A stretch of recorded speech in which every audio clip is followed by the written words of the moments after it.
We've gone on about growing your own medicine in your backyard and storing tablets for the long term, but those won't help you when the deadly, life-threatening conditions hit you.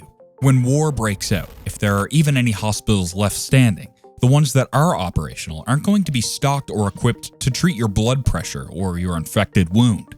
Sure, you can stock up for the future when it comes to your blood pressure medication and your life-threatening allergies. But what if a year goes by and the excess that you managed to store finally runs out?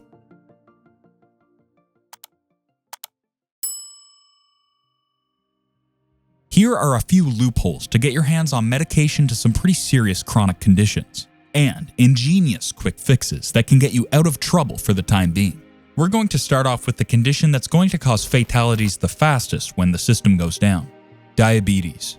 Insulin just can't be stored for longer than a month, and using it after that time will be fatal to you. There is no long-term solution for insulin to be stored, but there are ways to buy yourself some time. Firstly, get water into your system, and lots of it. Be careful not to drink more than a liter every hour. Water toxicity is a real thing that can kill you just as fast. The point is to dilute the fluids in your system and all the glucose coursing through it. And then there's exercise, preferably cardio. Look, we're not going to mince words here.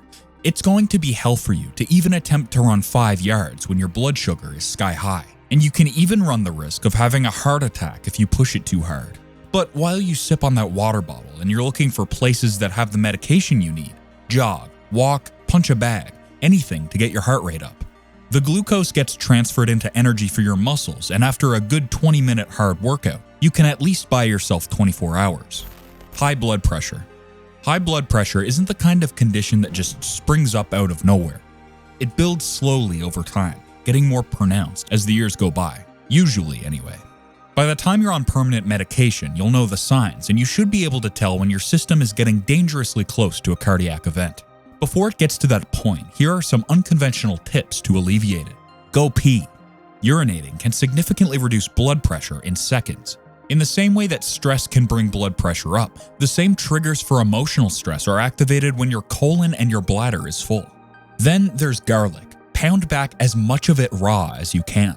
It's going to burn your mouth and cause one hell of a stink, but it will get it down in an hour or two.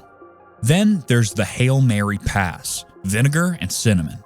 A shot of apple cider vinegar followed by half a teaspoon of cinnamon is the best quick fix once you get to the stage where you start vomiting. You might have to follow up with another dose if you have trouble keeping it down, but it works faster and more effectively than any of the other options. Antibiotics. Antibiotics are a tricky one. Most of the time, you won't be able to store them for the long term without a prescription. But if you can convince a practitioner to sign off on it, and you're willing to pay out of pocket for it, then do it. Those living in areas that have high chances of natural disasters like tornadoes and snowstorms have enough reason to stock up for future use, since communication, road, and supply chain issues are much more likely to happen. Amoxicillin clavulanate, azithromycin, ciprofloxacin, doxycycline, and metronidazole are the best antibiotics to get because they store the longest and they treat the widest range of conditions possible. And if you can't get your hands on the pharmaceutical stuff, there's always fish antibiotics. Yep, you heard that right. The stuff you throw in your goldfish's bowl is perfectly safe for human use, and you can get it at any pet store. Which brings us to another point. In the event of societal collapse, the hospitals, hardware, and gun shops are all going to be looted first. But the pet stores won't be nearly as affected. Even if pet owners ransack the place to keep Mr. Mittens fed, they won't think about getting the fish antibiotics. So make sure that's your first stop when restrictions on your movement are put in place. Every single person, at least at one point in their lives, is going to need antibiotics. It's a must-have item in every first aid kit. Asthma and allergic reactions. Prednisone is going to cover your asthma and allergic reactions. Now, if you have a deadly allergy or asthma, it does validate your need to get a prescription for it. No doctor can deny signing it off to you, especially if you can prove that you spend long periods of time away from home. The same goes for EpiPens and any other anti-allergy medication. The reality is, if you go into full-on anaphylaxis and you don't have adrenaline on you, only a miracle is going to get you out alive. There are things you can do to force air into your lungs by physically breaking the skin. But if you aren't a medical professional, don't attempt to stick a pen into someone's throat like they do in the movies. Best case scenario, you'll flood the person's lungs with blood or airborne bacteria that hasn't been filtered through the breathing passages, leading to a killer infection later.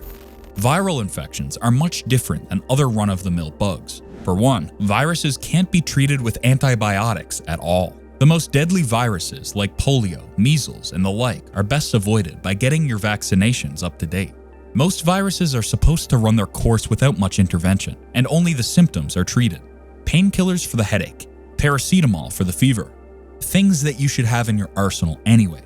Sadly, viruses only come in two flavors: a few days of misery before you bounce back, or literal death. There's rarely an in-between. Think TB, rabies, and polio, that sort of thing. Without a hospital, you'll have to isolate the person. Do what you were advised to do during the pandemic: masks, sanitizer, isolation, stop the spread, and treat the symptoms. Most of your deadly viruses can be avoided completely by having bug spray at hand. Zika, Lyme disease, West Nile fever, all of them are a death sentence that could have been avoided if you just had insect repellent on you. Tamiflu and Zanamivir are some of the more available options to stock up on for minor viruses. Ivermectin covers a wider scope of protection. It doesn't tackle viruses head-on. Instead, it gives cells in the body a sort of coating to protect them from being attacked while the virus runs its course. Since the pandemic, its prices have gone through the roof, and you're going to have to go on a scavenger hunt to find it. But if you can, it's going to offer you better protection from serious damage if you do catch something. As much as we'd like to stock up and prepare for every possible variant, the truth is, when it happens, there won't be any warning, and it's humanly impossible to prepare for absolutely every single disease and condition that could possibly befall you out there. Prepare for conditions that you know you have or are at high risk of getting. When a country shuts down, the first places that'll be overrun are going to be the hospitals and pharmacies.